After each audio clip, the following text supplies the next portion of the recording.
2021년 12월 13일 월요일 천안광성교회 새벽기도회를 시작하겠습니다. 사도신경으로 우리의 신앙을 고백하겠습니다. 나는 전능하신 아버지 하나님 천지의 창조주를 믿습니다. 나는 그의 유일하신 아들 우리 주 예수 그리스도를 믿습니다. 그는 성령으로 잉태되어 동정녀 마리아에게서 나시고 본디오 빌라도에게 고난을 받아 십자가에 못 박혀 죽으시고 장사된 지 사흘 만에 죽은 자 가운데서 다시 살아나셨으며 하늘에 오르시어 전능하신 아버지 하나님 우편에 앉아 계시다가 거기로부터 살아있는 자와 죽은 자를 심판하러 오십니다. 나는 성령을 믿으며 거룩한 공교회와 성도의 교제와 죄를 용서받는 것과 몸의 부활과 영생을 믿습니다. 아멘. 찬송가 303장입니다.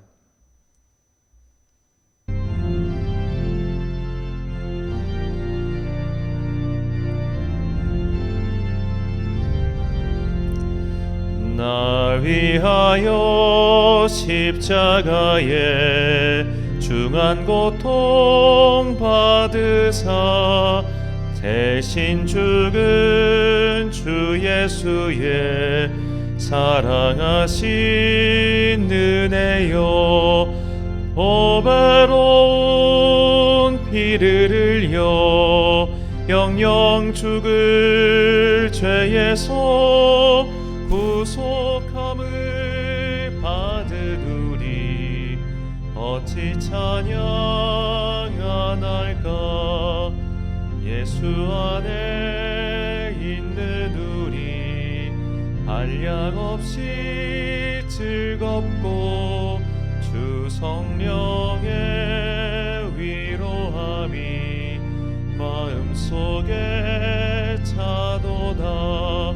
천국 음악 소리 같은 은혜로운 그 말씀 끊임없이 듣는 우리 어찌 찬양하날까. 이 세상의 모진 풍파 쉬지 않고 불어도 만에 보호받는 우리 마음 편하다. 늘 깨어서 기도하고 저 천국을 바라며 주님만을 기다리니 어찌 찬양하날까.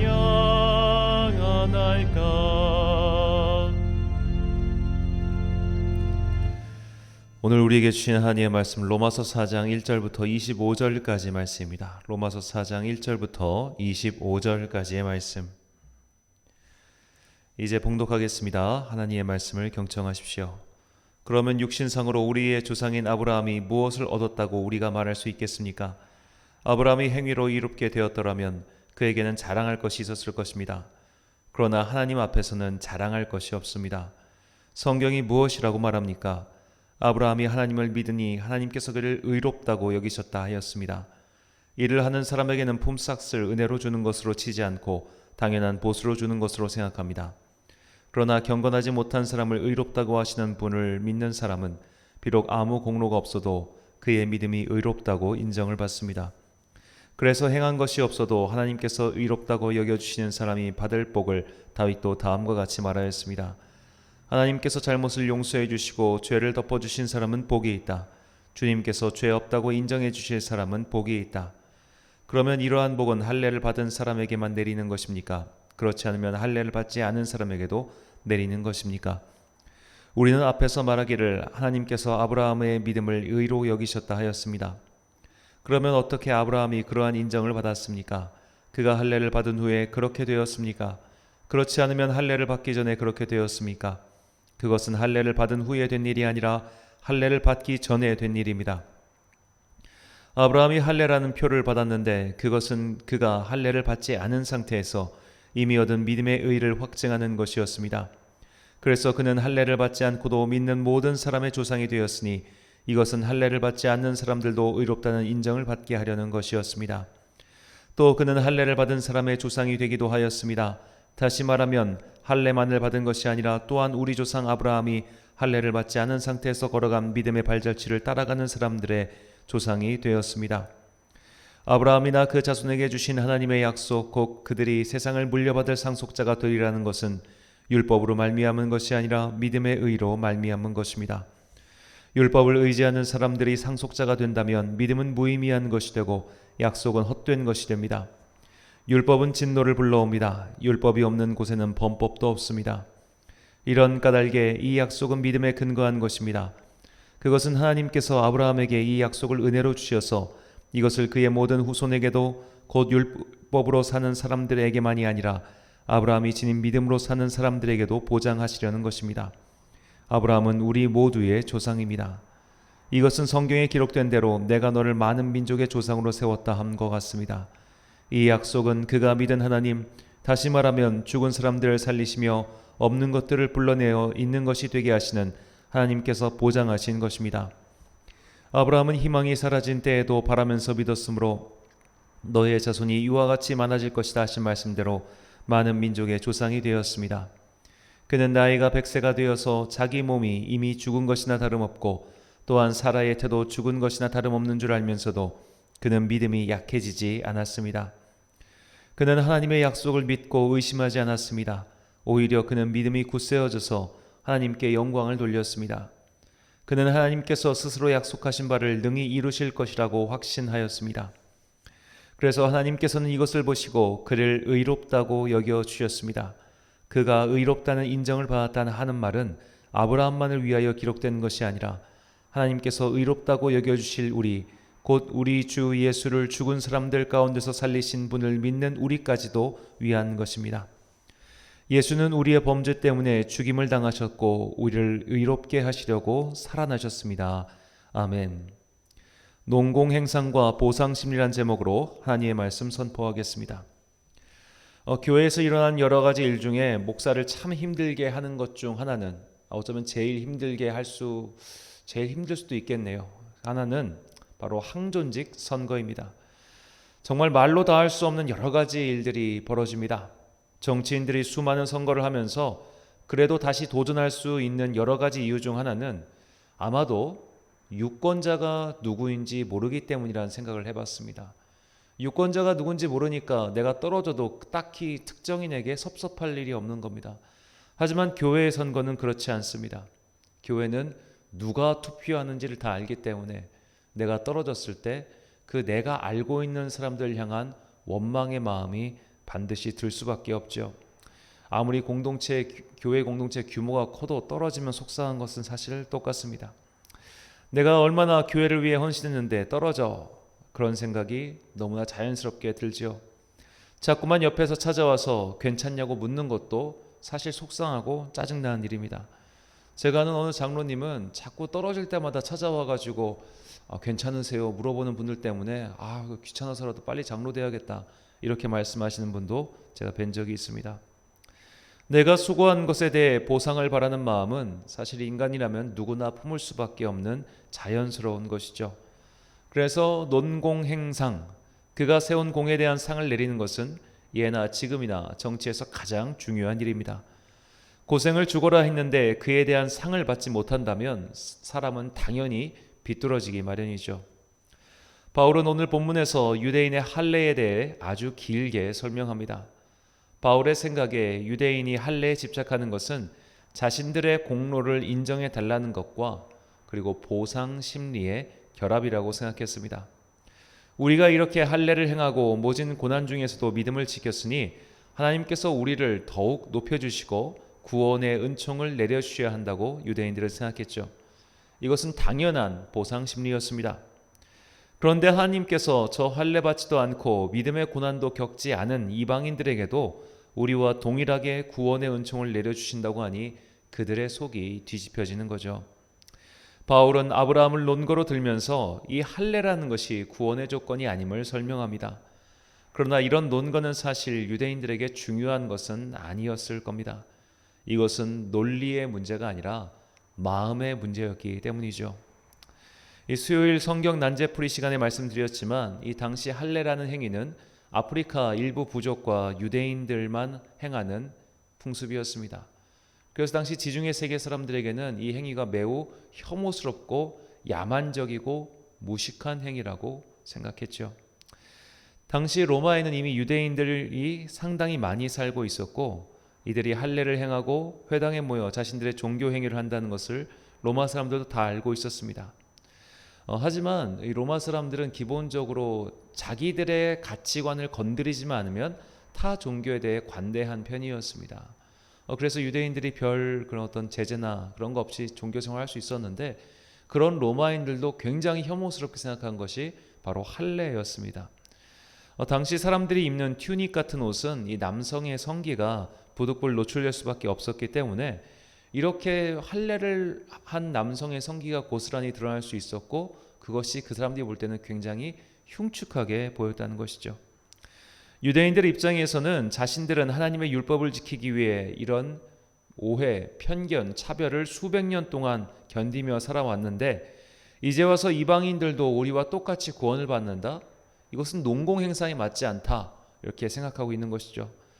그러니까 너희들도 최소한 할례라도 받아서 너희도 최소한의 고생은 해야 한다. 이것이 아마 그들 마음속에 있는 심리였을 겁니다. 그러나 하나님의 생각은 이와 다르셨습니다. 이것은 이미 예수님께서 말씀하신 천국의 비유에서도 나와 있습니다. 마태복음 20장 1절과 14절 말씀입니다. 천국은 마치 품꾼을 얻어 포도원에 들여보내려고 이른 아침에 나간 집주인과 같으니 내 것이나 가지고 가라. 나중에 온 이 사람에게도 너와 같이 주는 것이 내 뜻이니라. 예수님께서는 천국은 마치 포도원 주인과 같다고 말씀하십니다. 포도원 주인은 아침부터 수고한 사람과 일이 끝나갈 무렵에 잠깐 와서 일한 자에게 주는 급여가 똑같다는 겁니다. 이것을 구원의 문제로 바꾸면 유대인들처럼 처음부터 수고한 자들이나 이방인들처럼 늦게 와서 믿은 자들 모두에게 구원을 주신다는 뜻이죠. 어차피 구원은 온전히 하나님의 것이기 때문에 그분께서 그분의 것으로 하시는 일에 대해 우리가 뭐라 왈가왈부할 수 없다는 겁니다. 자, 우리는 이것이 머리로는 이해할 수 있습니다. 하지만 우리도 심적으로 이것을 사실 받아들이지는 못하죠. 당장 우리 현실에서 이런 경우를 한번 가정해 봅시다. 몇 대째 수고해서 교회에 충성을 한 성도의 집안과 교회에 등록한 지 얼마 안 되지 않은 성도가 예를 들어 똑같이 장로직을 받았다면 교회 내부가 어떻게 되겠습니까? 새로운 성도랑 담임 목사가 내통을 했네 만에 새로운 성도가 어지간히 아부를 하더니 장로직을 얻었네 만에 온갖 말들이 돌 겁니다. 이게 인간의 솔직한 심정입니다. 오래 일했고 오래 고생했으면 그에 따른 농공행상을 더 받기를 원하는 마음이죠. 바울은 그렇게 보상 심리를 갖고 있는 우리들에게 다시 한번 복음의 진리를 설명합니다. 본문 4절부터 6절까지 말씀입니다. 일하는 자에게는 그 삭시 은혜로 여겨지지 아니하고 보수로 여겨지려니와 이를 아니할지라도 경건하지 아니한 자를 의롭다 하시는 이를 믿는 자에게는 그의 믿음을 의로 여기시나니 일한 것이 없이 하나님께 의로 여기심을 받은 사람이 복에 대하여 다윗이 말한 바 아멘. 여기서 일하는 자는 유대인입니다. 그리고 일할 것이 없이 하나님께 의로 여기심을 받은 사람은 이방인이죠. 유대인들에게 구원이란 은혜의 선물이 아니라 하나님께서 마땅히 자기들에게 주셔야 하는 보수였습니다. 지극히 당연한 농공행상의 결과였죠. 그러나 이방인들은 일한 것이 없이 받았기 때문에 그것이 은혜였습니다. 우리는 여기서 중요한 진리를 깨달아야 합니다. 자, 은혜란, 구원이란 인간의 노력으로 받을 수 없는 그만큼 크고 귀한 것이라는 사실이죠. 자, 예를 들어 우리가 노력하면 뭐든지 얻을 수 있습니까? 자, 프로야구 선수가 정말 노력하면 시속 150km, 160km의 공을 던질 수 있던가요? 이건 노력의 영역이 아니라 그냥 재능의 영역이죠. 태어날 때부터 받은 겁니다. 마찬가지입니다. 구원이란 노력의 영역이 아닙니다. 이것은 그냥 하나님께서 주시는 받는 그런 선물의 영역인 것이죠. 노력해서 받을 수 있는 것이 아니기 때문에 너희가 그동안 수고하고 일해서 받은 것이 아니라 그냥 주시는 거야. 이것이 바울의 일관된 설명이며 주님의 말씀이었습니다. 모든 그리스도인들은 이 진리를 믿는 자들입니다. 하지만 그리스도인들조차 믿음의 농공행상 원리에서 완전히 자유롭지 못했습니다. 그래서 그리스도인들도 주님께 더욱 충성한 자들에게는 천국에서 더 큰 상이 있을 것이라 생각했습니다. 아침부터 일한 자든 저녁에 와서 잠깐 일한 자든 동일하게 구원이 올 것이다. 뭐 여기까지는 인정. 다 같이 천국 들어가는 거 그래. 이거 인정. 하지만 천국에 들어가서는 차별이 있어야 돼. 차등이 있어야 돼. 이것이 그리스도인의 솔직한 마음입니다. 나는 몇 대째 예수를 믿었으며 얼마나 오랜 기간 동안 헌신을 했으며 수도 없이 어려운 가운데서도 믿음을 지켰는데 그러면 당연히 천국에서라도 상이 더 있어야지. 근데 쟤들은 그래 뭐 믿음으로 구원 받았지만 주님을 위해 한 일이 별로 없으니 너희들은 그냥 천국까지만 들어오고 그 뒤는 나는 여기서 더 많은 상을 받을 거야. 이것이 아마도 전 세계의 수많은 그리스도인이 믿고 있는 천국에 대한 모습일 겁니다. 자, 이런 천국에 대한 모습을 그려놓은 소설, 책이 단테 일리기아스의 신곡이죠. 그 단테의 신곡을 보면 천국에도 단계가 있습니다. 마지막 제일 높은 단계에는 순교자와 같은 자들이 있고 제일 낮은 단계에는 말씀드린 것처럼 그냥 믿다가 바로 죽은 주님을 위해 한 일이 없는 사람들, 그런 게 있는 것이죠. 그러니까 심지어 사람들은 천국조차도 이 세상의 논리, 농공행상의 논리로 생각하고 있죠. 저는 기본적으로 이런 주장에는 동의를 하지 않습니다. 제가 천국에 대한 환상을 봤기 때문에 동의하고 동의하지 않는 것이 아니라 일단 성경에 그런 말이 나오지 않습니다. 이 성경에는 사실 천국에 대한 묘사가 지극히 제한적이고 별로 나오지 않습니다. 그냥 정확하게 그냥 천국에 대한 묘사는 여기밖에 없다고 할 수 있을 정도가 요한계시록 22장입니다. 예수님께서는 천국을 비유로 설명하시지 천국은 이런 곳이야 이럴 어떤 구체적으로 말씀하신 게 없어요. 우리 일상에서 이런 원리가 적용되겠구나, 즉 하나님 나라의 원리를 설명하는 것이지 그것이 천국의 모습이라고는 할 수 없겠죠. 천국에 가니까 뭐가 있더라. 사실 성경에는 요한계시록에 나오는 환상 그 외에는 나오지 않습니다. 그리고 그 요한계시록의 환상에는 사람에 따라 차등적으로 상을 주신다는 말이 없지요. 자, 사도 바울도 소위 자신이 천국에서 받을 상에 대해서 이렇게 말했습니다. 디모데후서 4장 8절입니다. 이제후로는 나를 위하여 의의 면류관이 예비되었으므로 주 곧 의로우신 재판장이 그날에 내게 주실 것이며 내게만 아니라 주의 나타나심을 사모하는 모든 자에게도니라. 아멘. 자, 우리는 의의 면류관에 주목하지만 그 뒤에 나오는 내게만 아니라 모든 자에게도, 이 표현에는 잘 주목하지 않는 경향이 있습니다. 의로운 면류관은 믿음을 지킨 모든 사람에게 주신다고 성경은 증언하고 있습니다. 즉 하나님을 위하여 목숨을 바친 순교자든 그저 일상을 지키며 살면서 평생 믿음 생활하다가 죽은 성도든 동일하게 면류관을 받는다. 이것이 성경의 증언입니다. 그런데 이렇게 얘기하면 성도들이 얼마나 맥이 빠지겠습니까? 열심히 일한 자나 그냥 예배만 드리던 성도와 우리가 천국에서 동일한 상을 받는다고? 이럴 거면 뭐하러 열심히 하지? 라는 생각이 당연히 들겠죠. 그렇다면 바울도 그런 생각을 했을까요? 아마 지금까지 전 세계 모든 그리스도 신자들 중에 내가 바울보다 더 많이 수고했고 더 많이 주님을 위하여 일을 했다라고 자신 있게 말할 이는 별로 없을 것 같습니다. 심지어 당대의 사도들조차 바울처럼 많은 일을 하고 수고한 이가 거의 없었습니다. 바울은 자신이 그런 수고를 했다는 것을 굳이 모른 척하지 않았습니다. 남들은 교회에서 사례비도 받고 심지어 가족들도 대동하는데 나는 가족도 없고 사례비도 없고 심지어 온갖 모진 고생은 다 하고 있다라고 고린도 교회 사람들에게 밝히죠. 바울은 내가 이렇게 고생하니 내가 고생한 것 좀 알아줘. 그래서 나에게 맞는 상을 좀 줘. 혹은 그것을 사람들에게 요구하거나 하나님께 바라지 않았습니다. 고린도전서 9장 15절과 16절 말씀입니다. 그러나 내가 이것을 하나도 쓰지 아니하였고 또 이 말을 쓰는 것은 내게 이같이 하여 달라는 것이 아니라 차라리 내가 죽을지언정 누구든지 내 자랑하는 것을 헛된 대로 돌리지 못하게 하리라. 내가 복음을 전할지라도 자랑할 것이 없음은 내가 부득불 할 임임이라. 만일 복음을 전하지 아니하면 내게 화가 있을 것이로다. 아멘.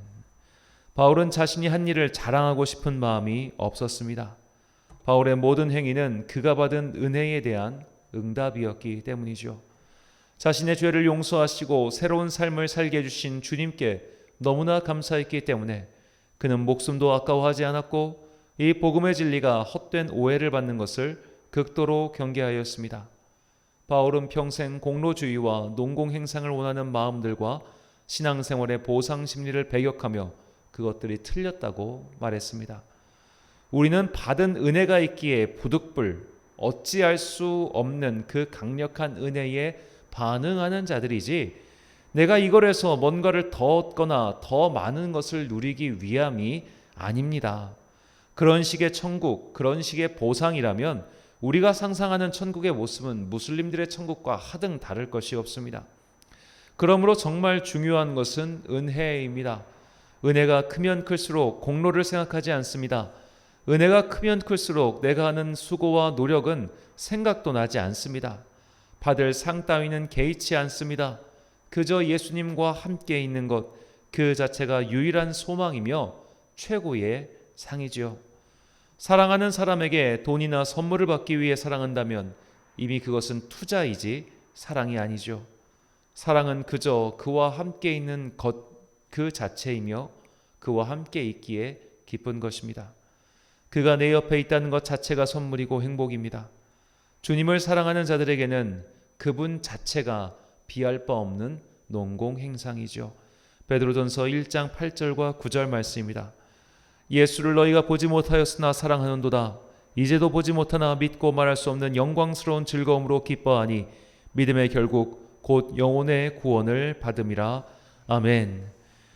사랑하는 천안광성교회 성도 여러분, 그리고 이 새벽을 함께 깨우고 계신 귀한 주님의 자녀 여러분, 자신들이 한 일과 그에 따른 보상 심리가 가득했던 유대인들은 은혜의 율법과 복음을 이해하지 못했습니다.